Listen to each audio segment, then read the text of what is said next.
은혜 받으실 말씀은 마가복음 5장 25절에서 34절까지 말씀입니다. 마가복음 5장 25절에서 34절까지 말씀을 다 같이 봉독하겠습니다. 12해를 혈루증으로 알아온 한 여자가 있어 많은 의사에게 많은 괴로움을 받았고 가진 것도 다 허비하였으되 아무 효험이 없고 도리어 더 중하여졌던 차에 예수의 소문을 듣고 무리 가운데 끼어 뒤로 와서 그의 옷에 손을 대니 이는 내가 그의 옷에만 손을 대어도 구원을 받으리라 생각함일러라. 이에 그의 혈루 근원이 곧 마름에 병이 나은 줄을 몸에 깨달으니라.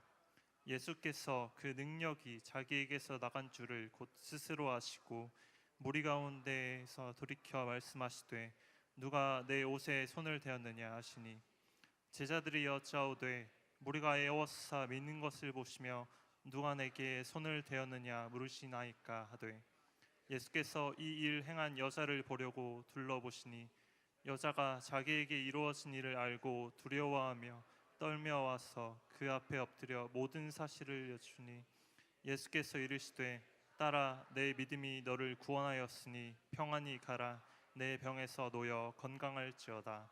아멘. 말씀을 전해주실 강사님은 여의도 순복음 분당교회의 조규영 목사님이십니다.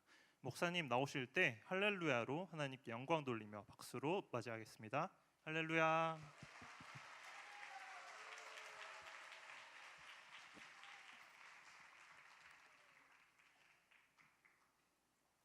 네, 감사합니다. 네, 반겨주셔서 일단 너무 감사합니다.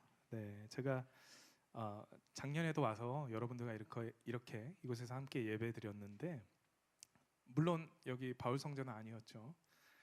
그때에 비해 훨씬 많은 예배자들이 이곳에서 함께 이렇게 예배를 드릴 수 있어서 참 감사한 것 같습니다.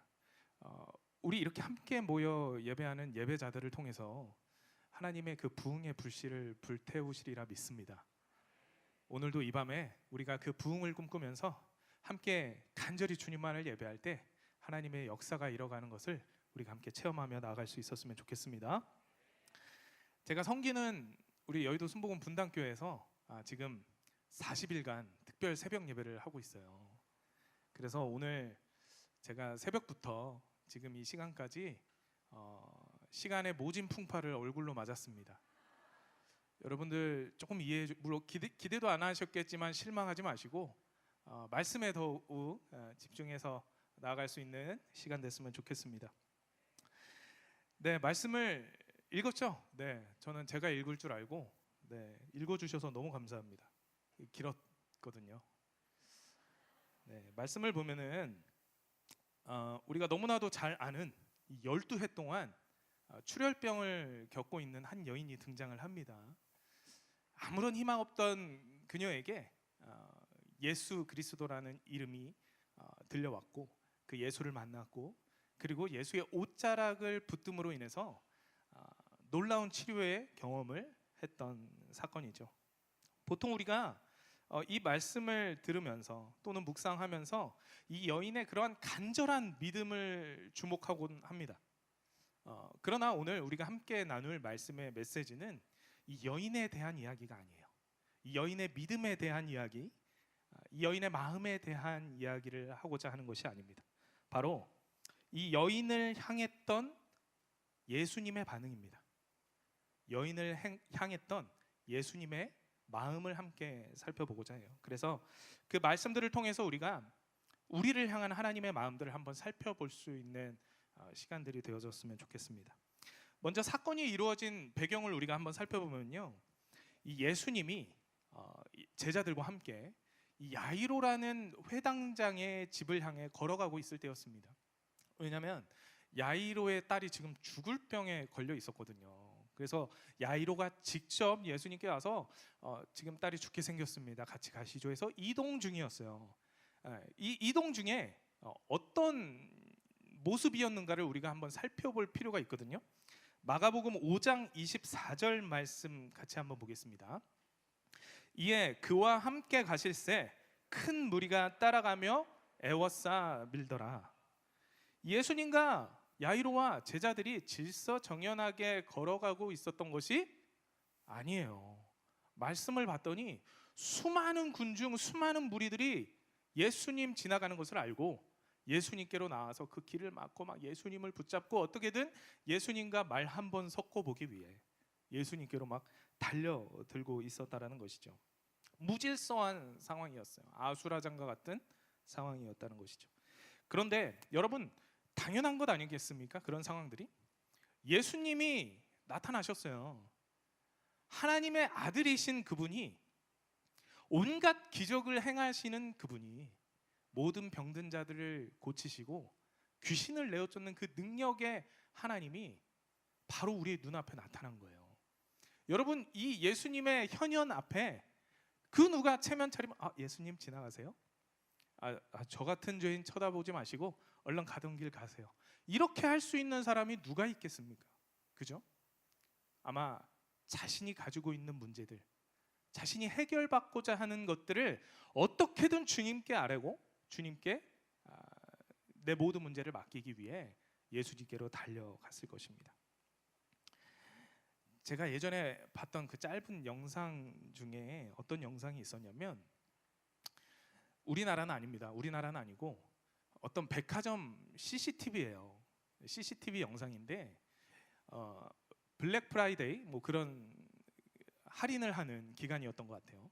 근데 셔터문이 아직 굳게 닫혀 있습니다. 아직 오픈을 안 한 거죠.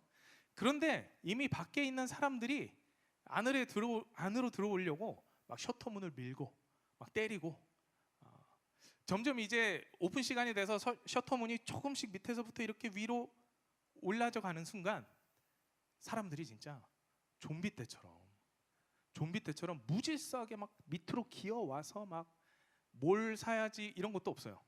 그냥 손에 잡히는 거 모든 거 다 그냥 품고서 카트에 담고 막 손에 걸고 목에 걸고 이렇게 달려드는 모습들을 제가 영상으로 본 적이 있거든요. 정말 맹수들과 같이, 먹잇감을 앞에 두고 있는 굶주린 맹수와 같이 달려들더라고요. 여러분, 이 명품 하나 싸게 사는 일에도 저렇게 목숨 걸고 덤벼드는데 우리 앞에 만약에 예수님이 나타났다고 한번 생각해 보세요. 어떠시겠습니까? 네? 내 삶의 모든 문제를 해결해 주실 수 있는 분이에요. 불가능은 없으신 분이십니다. 그분이 우리 앞에 나타났는데 어찌 그분 앞에 달려가지 않을 수가 있겠어요? 무질서한 상황이었어요. 예수님이 나타난 그 현장은 아무도 통제할 수 없는 상황이었다라는 것이죠.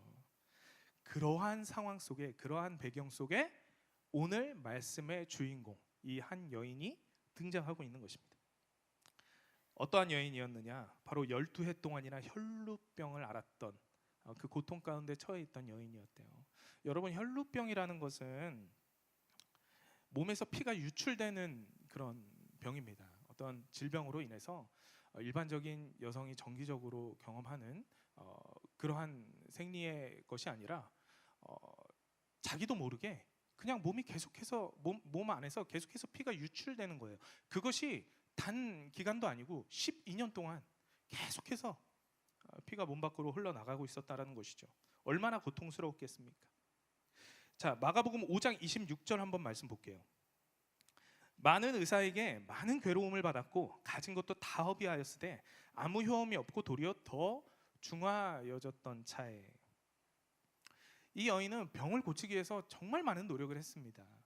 자기가 할 수 있는 노력은 다 한 것 같아요. 오랜 기간 동안 많은 사람들에게, 많은 의사에게 자신이 가진 모든 것을 내어놓고 시간을 투자하고 열정을 투자해서 자신의 병을 고치기 위해서 노력했습니다. 그런데 그 인간적인 노력으로 병을 고칠 수 있었습니까? 없었습니까? 없었어요. 세상적인 그 어떤 방법으로도 그녀가 가진 이 병을 치료해 나갈 수가 없었죠. 그리고 치료를 위해 자신이 가진 모든 것을 쏟아부었기에 가진 것도 없었어요. 이제 거짓 신세가 된 것이죠. 그리고 말씀에서 보니까 의사에게 많은 괴로움을 받았대요. 사람들에게 속은 거예요. 돌팔이 의사들이 있었던 것이죠. 얼마나 속이기 쉽습니까? 한 여인이, 병들어 있는 한 여인이, 연약한 여인이 살려달래요, 고쳐달래요. 얼마나 속이기 쉬운 상대이겠어요. 그러한 사람들에게 상처까지 받았어요. 정신적인 고통까지 너무나도 심했던 것이죠. 이 여인에게 더 이상의 소망은 없었어요. 지금 그녀가 살아가는 그 삶이 곧 지옥이었어요. 지옥과도 같은 삶이었다는 것이죠. 자신이 할 수 있는 모든 노력, 모든 방법을 동원했는데도 얻을 수 없었기 때문에 더 이상의 소망은 없었던 것이죠. 이 여인의 고통이 얼마나 컸을까요? 1차적으로는 신체적으로 너무나도 큰 고통에 있었겠죠. 자기도 모르게 계속해서 피가 몸 밖으로 나가는 거예요. 12해 동안 끊임없이. 얼마나 괴로웠겠습니까? 거기에 더해서 사람들에게 속고 빼앗기며 정신적인 고통이 더해졌죠. 게다가 여기서 끝이 아닙니다. 이 혈루병이라는 것은 유대 율법에 비추어 보게 되었을 때 부정한 것이었어요. 자, 말씀을 한번 찾아보겠습니다. 레위기서 15장 25절에서 27절까지의 말씀이에요. 제가 읽겠습니다. 만일 여인의 피의 유출이 그의 불결기가 아닌데도 여러 날이 간다든지 그 유출이 그의 불결기를 지나도 계속되면 그 부정을 유출하는 모든 날 동안은 그 불결한 때와 같이 부정한즉 그의 유출이 있는 모든 날 동안에 그가 눕는 침상은 그에게 불결한 때의 침상과 같고 그가 앉는 모든 자리도 부정함이 불결한 때의 부정과 같으니 그것들을 만지는 자는 다 부정한즉 그의 옷을 빨고 물로 몸을 씻을 것이며 저녁까지 부정할 것이요. 유대 율법에서 이 몸 밖으로 피를 내보내는 것 자체가 부정한 것이었습니다. 그 피의 유출이 있는 동안에는 이 존재는 부정한 존재예요. 더러운 존재입니다. 이 부정한 존재가 무언가를 만졌어요. 이것도 부정한 것이 되어져 버립니다. 다른 사람과 접촉했어요. 그 사람도 부정한 존재가 되어져 버리는 것이었죠. 말씀대로 이 12해 동안 혈루병을 앓았던 이 여인은 신체적인 고통, 정신적인 고통을 더해서 사회적인 죄인 취급을 받으며 살아가야 했다는 거예요. 일상적인 삶을 제대로 살아갈 수가 없었다라는 것이죠. 예배를 드리고 싶었어요. 사람들을 곁으로 나아갈 수 없었기 때문에 하나님 곁으로 나아가고 싶어도 성전을 갈 수 없었어요. 부정한 자였거든요. 그렇게 소망 없고 상처만 가득한 삶을, 그 지옥 같은 삶을 하루하루 살아가던 이 여인에게 소식이 들렸습니다. 예수 그리스도라는 자가 나타난 거예요. 소식들을 막 들어보니까 이상하게 유대인 선생인데, 말씀을 잘 가르치는 선생인데 희한하게 죄인들과 어울리고 세리들과 어울리고 병든 자를 고치고 그들과 함께 유하며 살아간다라는 거예요. 그가 행하는 모든 기적들을 전해 듣게 됩니다. 그리고서 이 여인은 한 가지 희망을 품게 되죠. 나도 예수님을 만나면 그에게 치료를 받을 수도 있겠구나라는 희망을 하게 돼요. 소망 없이 희망 없이 살아가던 여인이었어요. 그런데 예수 그리스도의 소식이 곧 삶의 희망을 품고 살아가게 되었던 거예요. 그 희망으로 말미암아서 예수님이 진짜 자신의 앞에 나타나게 되자 그 예수님 앞에 달려나가 예수님의 옷자락을 붙들고 치료를 받게 되었던 것입니다. 자, 그런데 이제부터 중요한 이야기예요. 자, 아까 말씀드렸듯이 이 여인은 유대 사회 안에서 어떠한 존재로 여겨졌다고요? 부정한 존재였어요. 더러운 존재, 죄인 취급을 받던 자였습니다. 그런데 예수님이 지나가는 그 현장은 또 어떠했다고 말씀드렸죠? 매우 무질서한 현장이었다고 말씀드렸어요. 사람들이 서로 예수님, 예수님 외치며 예수님께로 달려 나온 그 현장이었다고 말씀드렸어요. 많은 군중들이 예수님을 둘러싸고 애워싸고 있는 현장이었어요. 그런데 아까 말씀드렸듯이 이 여인이 그 예수님의 옷자락을 붙잡았다고 말씀드렸잖아요. 그렇다면 어떻게 사건이 이루어졌겠습니까? 이 여인이 그 예수님의 옷자락을 붙잡기까지 많은 모인 군중들 틈을 들어가서 이리저리 사람들 틈을 헤쳐서 예수님에게까지 다가가서 그 중심에 있는 예수님의 옷자락을 붙잡은 거예요. 이 더러운 죄인이, 이 더러운 부정한 존재가 많은 사람들과 접촉하며 그들에게 자신의 부정함을 전가하며 이 고귀하신 예수님에게까지 나아가서 예수님의 옷자락까지 붙잡았다라는 것입니다. 여러분, 당시 유대인들의 이 사고방식에서는 이 여인을 향해 돌을 들고 던져도 할 말이 없는 일이었어요. 돌을 쳐도 할 말이 없는. 여러분 여기서 돌을 친다라는 것이 굉장히 완화된 표현입니다. 돌을 친다는 게 그냥 이 뭐 조약돌 같은 걸로 이렇게 꽁 때리는 게 아니고요. 이 받아봐 하고 캐치볼 하는 그런 게 아니고요. 이 광야에서 바위에서 떨어져 나온 그 날카로운 날이선 돌을 가지고서 머리를 치는 거예요. 살인 무기입니다. 살인 무기. 당시에 웬만한 살인 무기가 없었던 시대에 돌이 그들 주변에서 구할 수 있는 가장 살상력 높은 무기였어요. 즉 무슨 말이냐? 즉결 처형해도 괜찮다라는 의미였어요. 이 여인이 그걸 몰랐을까요? 내가 그렇게 하면 사람들에게 죽임 당할 수도 있다는 사실을 몰랐을까요? 아니에요. 잘 알고 있었죠. 너무나도 잘 알고 있었죠. 유대인이었거든요. 그런데 그걸 알면서도 그 많은 사람들이 부정해질 걸 알면서도 그리고 그 고귀하신 예수님이 부정한 존재가 될 걸 알면서도 나아가 예수님의 옷자락을 붙잡았어요. 왜요? 간절했거든요. 간절했거든요. 죽어도 된다고 생각했거든요. 이 지금 내가 살아가는 삶이 곧 지옥인데 내가 죽으면 어때? 차라리 죽고 말지 라는 마음으로 예수님께로 나아간 거예요. 차라리 그렇게 돼서 형벌을 받게 돼서 죽게 된다면 차라리 죽고 말지. 여러분 이 죽음을 각오한 믿음을 가지고 있다면 세상에 두려울 일이 없어집니다. 죽음을 넘어선 용기인데 그것보다 더 강한 것이 무엇이 있겠습니까? 이 여인의 믿음에 대한 메시지를 나누고자 했던 것이 아니기 때문에 넘어갈게요. 자, 이 예수님의 옷을 붙들게 되니까 이 여인이 어떻게 되었습니까? 치료되었죠. 마가복음 5장 29절 말씀이에요. 이에 그의 혈루 근원이 곧 마름에 병이 나은 줄을 몸에 깨달았느니라. 옷자락만 붙들었는데 느낌이 왔어요. 나음을 얻은 느낌이 들었단 말이죠. 그토록 자신이 해결하고자 했던 자신이 가진 모든 방법들을 가지고서 동원을 했는데도 얻을 수 없었던 해결책을 그냥 아무것도 아닌 것 같은 예수님의 옷자락 한번 붙잡은 것으로 얻게 되었어요. 문제 해결을 받게 되었어요. 다 해결되었어요. 아무에게도 들키지도 않았어요. 내가 부정한 존재인 거 아무도 알아보지 않았단 말이에요. 발각되지 않았어요. 이제 그대로 고침받은 상태로 돌아가면 돼요. 돌아가서 다시 나의 행복한 일상생활로 돌아가면 됩니다. 그런데 아무도 모를 줄 알고 있었거든요.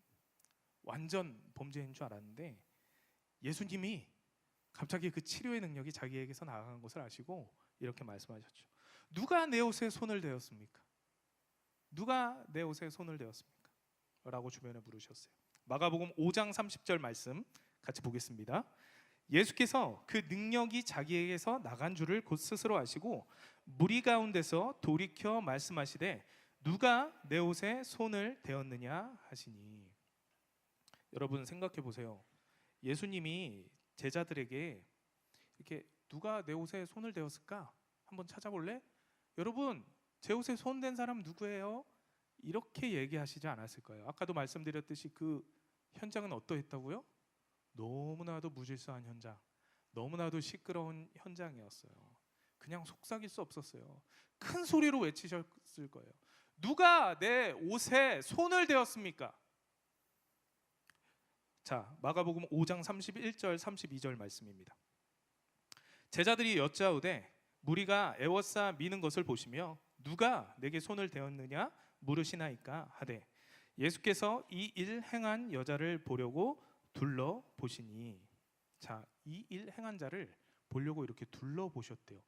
큰 소리로 누가 내 옷을 만졌습니까? 라고 소리치시면서 주변을 막 탐색하신 거예요. 여러분 범인을 찾고 있는 모습과 같지 않습니까? 누가 감히 부정한 존재가 여기 끼어들어서 내 옷을 만졌어. 주변에 소리치면서 그 범인을 찾고 있는 모습과도 같아요. 그러자 그의 해결책을 얻고 기쁜 마음으로 돌아가려고 했던 이 여인이 너무나도 두려운 마음에 예수님 앞에 나와 무릎을 꿇습니다. 마가복음 5장 33절 말씀이에요. 여자가 자기에게 이루어진 일을 알고 두려워하여 떨며 와서 그 앞에 엎드려 모든 사실을 여쭈니. 두려웠어요. 자신은 부정한 존재였단 말이에요. 자신은 부정한 존재였고 더러운 죄인이었어요. 그러한 자신이 예수님을 만지고 그곳에 모인 모든 이들을 부정하게 만들었단 말이에요. 그러면 형벌이 내려져도 됐어요. 많은 사람들이 주목합니다. 예수님이 그 여인을 바라보며 네가 범인이었어라는 눈빛으로 쳐다보고 있는 거예요. 이 여인이 두렵고 떨렸습니다. 눈물을 흘리고 있었어요. 그러한 여인에게 예수님께서 이렇게 말씀하십니다. 마가복음 5장 34절 말씀입니다. 예수께서 이르시되 딸아 내 믿음이 너를 구원하였으니 평안히 가라 내 병에서 놓여 건강할지어다. 아니 죽어 마땅한 존재잖아요. 야, 얘 당장 죽여. 얘 부정한 더러운 죄인이 지금 우리를 다 더럽게 만들었어. 얘 당장 잡아가 죽여. 엄한 형벌을 내려도 아무 말 못해요. 그런데 예수님의 반응은 오히려 이 여인에게 잘했대요. 칭찬하시면서 그래 잘했다. 너 이제 다 나았어. 너 구원받았으니까 이제 평안히 돌아가. 이렇게 말씀하고 계신 거예요. 여러분 이 얼마나 감동적인 장면입니까? 우리야말로 여러분 저와 여러분이야말로 이 율법에 빗대어서 너무나도 더럽고 너무나도 부정한 죄인들 아니겠습니까? 구원받을 수 없는 죄인들 아니겠어요? 그런데 내 이 더러움으로 인해서 나의 이 부정함으로 인해서 나의 죄로 인해서 예수님이 더러워졌단 말이에요. 예수님이 그 죄를 덧입혔단 말이에요. 예수님께서 내 죄로 인해서 그 죄를 다 뒤집어 쓰시고 십자가에 죽으셨단 말이에요. 그런데 그렇게 죽으시면서 우리에게 무엇라 말씀하시느냐? 잘 왔어. 내가 얼마나 기다렸는지 아니? 너 이제 구원받았어. 너 이제 나음 얻었어. 평안하게 돌아가라. 이렇게 말씀하고 계신 것입니다. 여러분, 예수님께서 자신의 죄가 아닌 우리의 죄로 인해 더러워지셨어요. 더러워지시고 그것으로 인해 죽임 당하셨어요. 그로 말미암아 우리에게 구원을 주시고 평안을 주신 것입니다. 그러면서 우리에게 말씀하시는 거야. 너 나에게 너무나도 잘 왔어. 내 옷자락이라도 붙잡은 거 너무나도 잘한 일이야.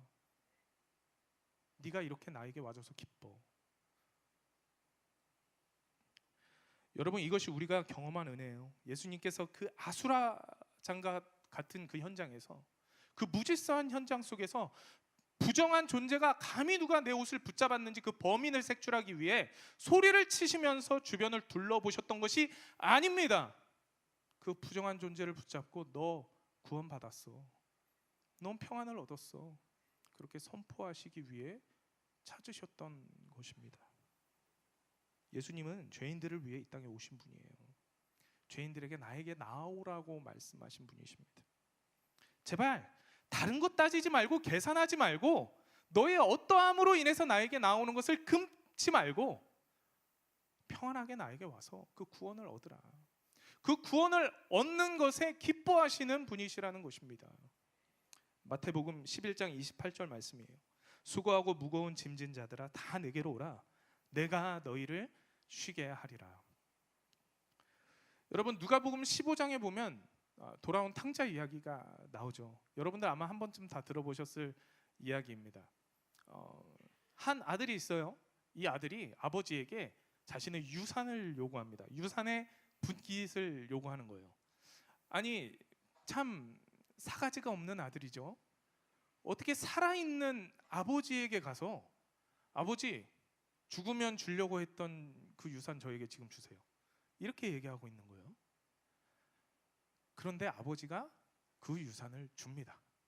그 유산의 분깃을 줘요. 이 아들이 아버지가 준 유산으로 무엇을 하려고 했느냐? 바로 자기 것이 아닌 그 아버지의 것을 가지고서 아버지의 뜻대로 사는 것이 아니라 자기 뜻대로 살기 위해 아버지 곁을 멀리 떠납니다. 참 웃긴 일이죠. 내 것이 아닌 것인데 자기 것인 것 마냥 잘 자기 뜻대로 사용하기 위해 아버지를 멀리 했다라는 것이에요. 여러분 우리가 마주하는 이 하루하루 우리의 삶의 주인은 하나님 아버지이십니다. 우리의 삶의 주인은 내가 아니에요. 하나님 아버지가 주신 것입니다. 그런데 그 아버지의 뜻대로 살지 않기 위해서, 내 뜻대로 이 하루하루 나의 삶을 살기 위해서 아버지를 멀리할 때들이 있다라는 거예요. 지금 이 순간 세상 속에서도 그렇게 살아가는 이들이 너무나도 많다는 것입니다. 자, 그렇게 열심히 세상에 나아가서 아버지 곁을 떠나서 세상에 나아가서 자기 뜻대로 열심히 살아가던 이 탕자가 어떻게 됐습니까? 쫄딱 망했어요. 거짓 신세가 되었습니다. 돼지들이 주워 먹는 그 쥐엄나무 열매나 주워 먹으며 겨우 생명을 연장해 나가고 있었어요. 여러분, 이 쥐엄나무 열매는 유대사회에서 빈곤과 가난을 의미합니다. 이 쥐엄나무 열매를 일부러 가난한 자들을 위해서, 나그네들을 위해서 다 수확하지 않았었거든요. 그래서 가난한 자들이 그냥 주워 먹는 열매였어요. 이 먹을 것이 없어서 쥐엄 열매나 주워 먹던 이 아들이 갑자기 옛 자신의 집에 아버지를 떠올리게 됩니다. 내가 아버지 집에 있을 때 가만 보니까 그곳에 있는 종들은 그래도 굶어 죽을 걱정 안 하고 마음껏 먹고 살던데 지금 나는 이 돼지 주엄나무 열매나 주워 먹으면서 어떻게 살아가야 할지를 고민하고 있구나. 차라리 아버지 집에 가서 용서를 구하고 그 집의 종이라도 되어서 밥이라도 먹고 살아가는 자가 되어야겠다. 이러한 결단을 하게 됩니다. 아버지 곁으로 돌아가기로 한 것이죠. 아버지 곁으로 돌아가기로 결단한 것, 가장 훌륭한 선택과 결단이었습니다.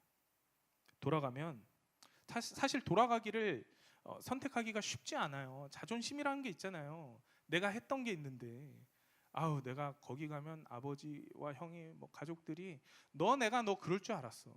그렇게 못된 짓 하고 떠나가더니 우리 버리고 가더니 그 모양 그 꼴로 돌아왔니? 막 하인들도 막 수근수근대고 키득키득 조롱하고 차라리 내가 여기서 죽으면 죽었지 거기는 못 돌아가겠다. 이런 마음이 있었겠죠. 또 어떤 마음도 있었겠습니까? 내가 어떻게 아버지 얼굴을 봐? 내가 그렇게 못된 짓을 하고 아버지를 버리고 나왔는데 이제 먹을 것 없다고 아버지한테 어떻게 돌아가? 이 자책감에 시달리기도 했을 거예요. 그럼에도 불구하고 이 탕자는 어려운 선택을 했습니다. 아버지 곁으로 돌아가기로 결단을 하죠. 이 탕자가 돌아가자 아버지의 반응이 어떠했습니까? 가장 중요한 거예요. 이 아버지의 반응. 이 죄 많은, 이 더러운, 너무나도 부정한 이 탕자가 날 버리고 날 배신하고 떠났던 이 탕자가 다시 돌아왔는데 아버지가 어떠한 반응을 보입니까? 마치 늘 기다렸다는 듯이, 언제나 돌아오기를 간절히 기다렸다는 듯이 퍼선발로 마중 나가 뛰쳐나가서 이 아들을 맞이합니다. 이 아들의 볼에 입을 맞추고 가장 좋은 옷을 새로 입히고 손가락에 이 가락지를 끼워주고 살찐 송아지를 잡아서 잔치를 벌여요. 여러분, 이 가락지를 끼워주고 이 가장 좋은 옷을 입힌다는 것은 오피셜하게 공식적으로 얘는 내 아들이야 라는 것을 모든 이들에게 선포하는 것과도 같은 장면입니다. 그 집에 어떻게든 하인이라도 돼서 종이라도 돼서 먹을 것 걱정 없이 그래도 살아가기를 원해서 나온 자에게 이 아버지는 너 종 아니야. 너 내 아들이야. 얘 내 아들이에요, 여러분. 이렇게 얘기하고 있었던 거예요. 이러한 아버지가 바로 우리 하나님 아버지이신 것입니다. 그 탕자가 염치불문하고 아버지께로 나오기를 결단한 거 너무 잘한 일이에요. 평안과 구원이 임하여진 삶이 되었거든요. 그런데 그 자체, 그 돌아오기로 결단한 그 자체를 아버지는 너무나도 기뻐했다라는 사실이에요. 그 사실을 너무나도 기다리고 있었다라는 것입니다. 어떻게든 잃어버린 것만 같은 아들이 돌아온 그 기쁨이 예전에 나에게 상처를 주고 그 더러운 죄악된 모습으로 날 버리고 도망갔던 그 아들의 죄가 싹 잊혀질 정도로 다시 돌아온 그 기쁨이 이 아버지에게 있어서 너무나도 컸다라는 사실이죠. 사랑하는 여러분, 하나님께서 우리가 염치불구하고 죄 많은 모습일지라도 주님께 나오기를 원하십니다. 잃어버린 영혼이 아버지께로 돌아온다라는 건 아무리 죄 많은 모습이라도 부정한 모습이라도 돌아오길 원해요. 돌아와서 염치불문하고 그 옷자락이라도 한번 붙잡고 가기를 원하신다라는 거예요. 여러분, 우리가 이 청년의 때를 살아가면서 얼마나 많이 힘듭니까? 이 대한민국이라는 이 나라에서 무한 경쟁에 내몰리면서 다른 누군가를 제끼든 아니면 내가 제껴지든 그 온갖 스트레스와 고난 속에 또 미래를 알 수 없는, 한 치 앞을 알 수 없는 그 미래의 고난 속에 늘 스트레스를 받으며 정신적인 고통에 휩싸이며 우리가 살아가지 않습니까? 불안하고 근심하며 하루하루를 살아가고 있어요. 우리가 그러한 세상 속에서 회복을 얻고 행복을 얻고자 세상에 많은 가치 있는 것들을 막 쫓아다닙니다. 그러나 세상에 있는 그런 방법들로는 참된 행복과 참된 회복을 얻을 수가 없어요. 돈이요? 세상에 가치 있는 것도 무엇이 있나요? 인기요? 명예요? 권력이요? 이러한 것들 내 안에 아무리 때려박고 또 때려박고 또 때려박아도 다시금 공허의 짐이 훨씬 더 커져서 더 큰 고통에 놓여지게 될 때들이 많아요. 여러분, 마치 밑 빠진 독과 같이 물을 붓고 부을 때 그 순간만큼은 행복하죠. 채워짐을 느끼죠. 회복되어짐을 느낍니다. 하지만 이내 더 큰 손실로 인해서 마음에 더 큰 구멍이 생겨져 버리게 돼요. 여러분, 우리는 예수라는 마르지 않는 샘물에 그 강가에 그냥 푹 잠겨진 독이 되어져야 합니다. 그래서 내가 이 깨어진 부분으로 아무리 나의 것이 흘러나가고 또 흘러나가고 흘러나갈지라도 다시금 계속해서 채워주시는 그 하나님의 은혜로 말미암아 내 안의 회복과 그 행복이 어느 순간에나 충만한 상태에 이르러 살아갈 수 있게 되어지는 것, 여러분, 그것이 진정한 우리에게 임하는 행복이요 회복인 것입니다. 우리가 죄가 많아서, 내가 더러운 존재여서, 부정한 존재여서, 내가 세상의 실패자여서, 세상에서 조롱하는 존재여서, 내가 아무것도 내세울 것 없는 연약한 존재여서 여러분 주님 앞에 나아가지 못하십니까? 아니요. 여러분, 어떠한 모습일지라도, 우리가 어떠한 삶을 살아가고 있다 할지라도, 아무리 더럽고 부정한 모습으로 존재하고 있다 할지라도 우리 주님께서는 내 앞에 나오기를 간절히 기다리시는 분이시라는 거예요. 세상에서 상처받고 울고 눈물 짓고 있습니다. 우리 주님은 제발 내 앞에 와서 울어줄래? 제발 나와 함께 하면서 내가 주는 그 행복을 누려볼래? 세상이 채울 수 없는 그 회복을 누려볼래? 이렇게 외치고 계신다는 것입니다. 우리가 세상의 고난 속에 나의 연약함으로 인해서 눈물 지으며 자책할 때들이 많잖아요. 하나님께서 그러한 우리들에게 그렇게 얘기하신다는 거예요. 세상은 너를 실패자라고 말하고 돼지 쥐엄나무 열매나 주워 먹는 아주 형편없는 존재라고 말할지라도 나는 너를 사랑하는 내 아들로 여긴다. 나는 너를 내 사랑하는 딸로 여긴다. 그 정체성을 회복시켜 주는 것입니다. 그게 진정한 회복이에요. 여러분, 세상의 가치로 얻는 그 회복은 금세 사라집니다. 진정한 회복이 되어질 수 없어요. 내가 하나님의 아들이라는, 내가 주님과 함께하는 존재라는 그 인간 본연의 정체성을 회복하는 것으로 우리는 회복을 누릴 수 있는 존재들이 되어져야 합니다. 이것이 진정한 회복입니다. 세상의 것들로 채워나가는 것이 아니라 아무리 흘려보내도 계속해서 채워주시는 주님의 은혜로 채워나가는 그 회복을 꿈꾸며 누리며 전파하는 우리 모두가 되어질 수 있도록 기도하며 나아가기를 소망합니다. 이 시간 함께 다 같이 일어나셔서요 찬양하고 또 기도했으면 좋겠습니다. 이번 더 홀리 스피릿 성의 주제가 부흥이지 않습니까, 여러분? 여러분은 부흥을 무엇이라고 생각하십니까? 부흥이 어마어마한 기적과 같은 일들이 막 일어나는 것, 막 세상에 내가 감당할 수 없는 변화들이 막 일어나게 되는 것, 뭐 대단한 이벤트들이 내 눈앞에 막 펼쳐지는 것, 여러분 이러한 것들이 부흥이 아니에요. 진정한 부흥은요, 우리들의 각 개인의 삶에 그 예수로 인한 충만함이 가득 흘러차고 넘쳐서 내가 온전한 회복을 이루어가는 것, 그것이 부흥인 것입니다. 그 회복된 자들은요, 가정에서, 직장에서 삶을 살아가는 그 모든 현장 속에서 그 은혜를 흘려보낼 수밖에 없거든요. 여러분, 진정한 그 회복이 부흥의 불씨를 지피는 일이 되는 것을 여러분 기억하시기 바랍니다. 우리의 각 개인의 삶이 그렇게 예수로 충만해진 삶이 되어지기를 소망하시면서 주님께서 언제나 우리가 돌아오기를, 나의 죄된 모습이 아무리 클지라도 그건 나의 인간적인 판단이에요. 주님께서는 더 더러운 모습일지라도 우리를 한없이 품고 한없이 사랑하신다는 사실을 기억하시기 바랍니다. 살아하시고 역사하시는 주 하나님 아버지, 하나님이 너무나도 사랑하시는 이 믿음의 청년들이 함께 모여 주님을 예배합니다. 하나님, 이 시대에 이 젊은 청년들이 주님을 예배하는 이 모습을 주님이 얼마나 기뻐하십니까?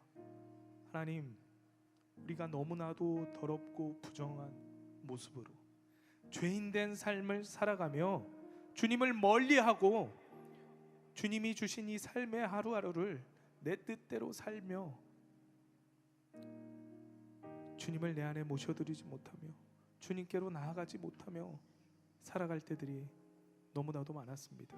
주님, 회개하기 원합니다. 주님, 돌아가기 원합니다. 주님께로 나아가 나의 모든 죄를 다 아뢰고 주님께서 나의 삶에 채우시는 그 온전한 회복을 누릴 수 있는 자들 되게 하여 주시옵소서. 참된 그 행복을 누리는 자들 되게 하여 주시옵소서.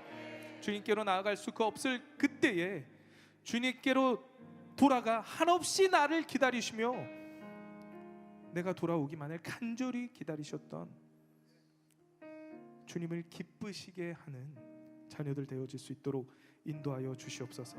그러한 회복의 역사들이 매일매일 우리의 삶에 충만하여져서 하나님의 은혜를 마구 흘려보내도 늘 차고 넘치는 그 역사를 경험하게 하여 주시옵소서. 그 부흥의 역사를 내 삶에서부터 이뤄갈 수 있도록, 내 삶의 가정에서부터, 직장에서부터, 내가 살아가는 그 작은 현장의 작은 모습들 속에서부터 그 은혜를 흘려보낼 수 있는 자녀들 되게 하여 주시옵소서. 하나님, 우리가 너무나도 영적으로 빈곤한 시대를 살아가고 있습니다. 마음이 너무나도 괴롭고 아프며 눈물 지으며 세상의 가치를 쫓기에도 너무나도 실패와 좌절을 겪으며 내 자신이 아무것도 아닌 존재인 것처럼 느껴질 때들이 너무나도 많습니다.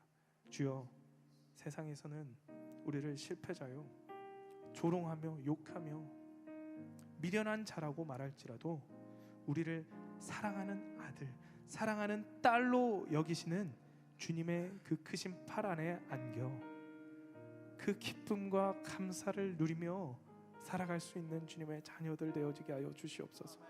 날마다 그 정체성을 회복하며 살아갈 수 있는 자들 되게 하여 주시옵소서. 그것이 부흥입니다. 우리의 삶이 그렇게 온전히 회복되어지는 것에서부터 부흥의 역사가 일어날 줄로 믿습니다. 우리의 성회를 준비하는 그 모든 손길들 주님 축복하시고 하나님의 영광이 충만히 비추어지는 그 온전한 예배를 만들어갈 수 있도록 주님 모든 준비하는 순간들 속에 역사하여 주시옵소서. 언제나 우리와 함께 하실 주님만을 찬양합니다. 우리의 연약한 삶 속에, 이 부정한 삶 속에, 더러운 죄인된 삶 속에 임하셔서 거룩한 주의 은혜로 말미암아 참된 평안을 누리며 살아갈 수 있는 우리 모두들 되게 하여 주시옵소서. 감사하며 축복하며 이 모든 말씀 예수 그리스도의 이름으로 기도드립니다. 아멘. 이제는 우리 주 예수 그리스도의 은혜와 아버지 하나님의 크고 놀라우신 사랑과 보혜사 성령님의 내주 교통 역사하심이 이제로부터 아무리 부정한 모습일지라도 죄인된 삶을 살아갈지라도 주님께로 나와 참된 회복과 부흥을 꿈꾸기를 결단하는 우리 믿음의 청년들, 함께 예배하는 모든 이들의 머리 위에 그들의 삶과 육신과 환경과 범사 가운데 영원토록 함께 하시기를 간절히 축원드리옵나이다. 아멘.